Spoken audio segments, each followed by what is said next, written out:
Okay, welcome to lesson 5 of the module 5 for the ICT IGCSE.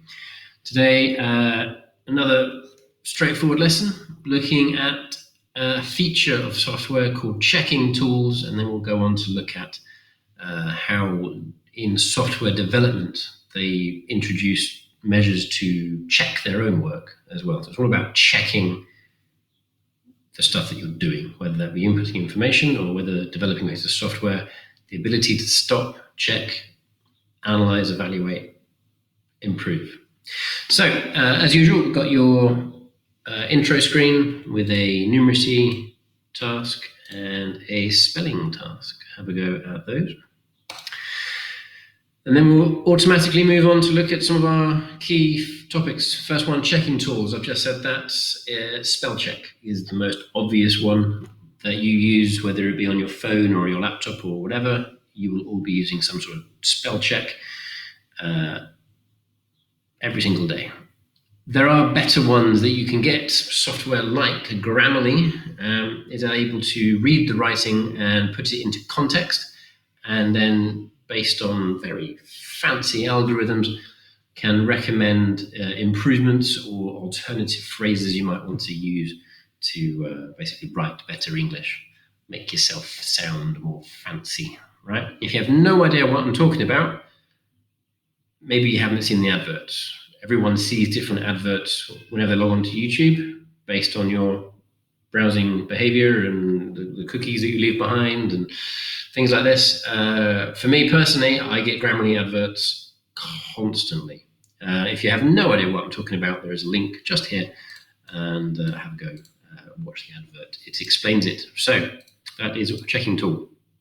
Right, proofreading is so important though, okay? Even if you got your spell check, you must proofread your work, and there is nothing more frustrating than being a teacher working for weeks, months, years, developing the students' skills, and they go into the exam, and then you've got 15, 20, 25 minutes left at the end of the exam when they've finished the paper, and they just put their head on the desk. Why? What are you doing? How disrespectful to your teachers. We've worked hard for this. You need to be getting good grades for our sake, if not yours. And the key to that is just to proofread. And I know I say this to every single student I see with his head on the desk, and he just goes, I did proofread. No, you didn't.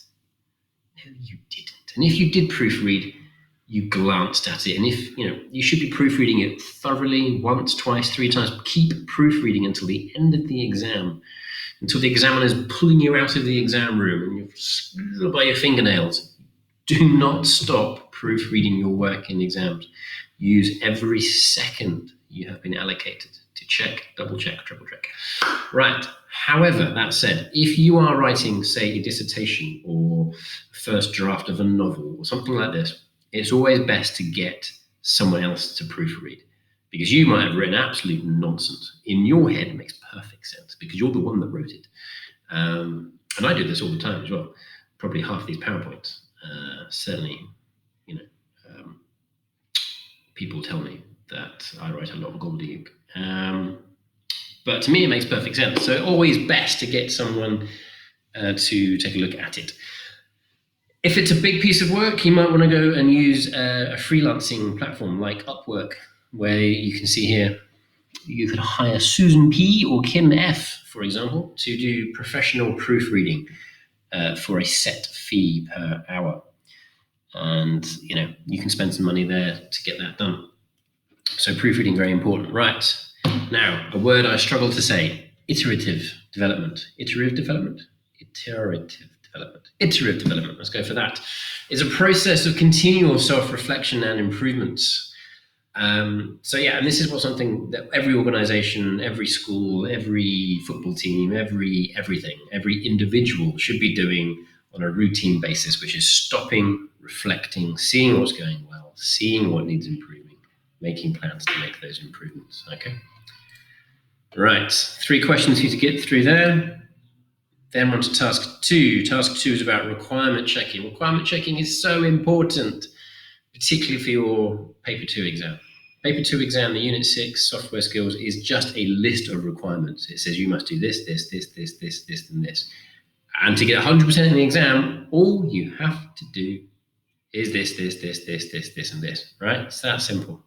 So we're going to just practice, and it is the easiest thing in the world, but so many students just do not do it. And I don't know why, and it's so frustrating. I give a student a list. You must do those 5 things to get 100% in the exam. Okay, come back half hour later. Done it? No. What have you done? Well, I've done 2 things on the list and 3 things that weren't on the list. What? Why? Why did you do that? Because now you've got a rubbish grade. All right? Very, very simple. Do what it says on the requirement list. This is true for school. This is true for every single job you could possibly imagine. You want to be a lawyer?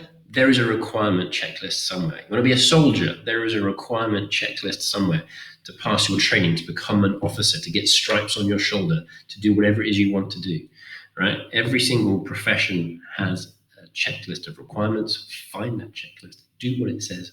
Be successful. That's life, right? So we're going to practice here just quickly. Imagine a student has been given a task where those are the 4 requirements they have to do, and this is the work they have submitted. Let's see how they did. We'll do the first one together, then there are 3 more examples for you to do. Change slide background to red. No. Use word art. Ooh. To write the word. Yeah. Title. No. They wrote example A because they're stupid, right? They should have written title. They used word art. They were halfway there, but halfway doesn't get you the whole point.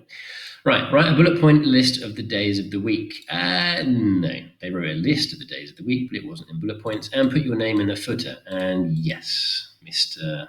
Smarticle down here has put your name, which for the purposes of this demonstration will count.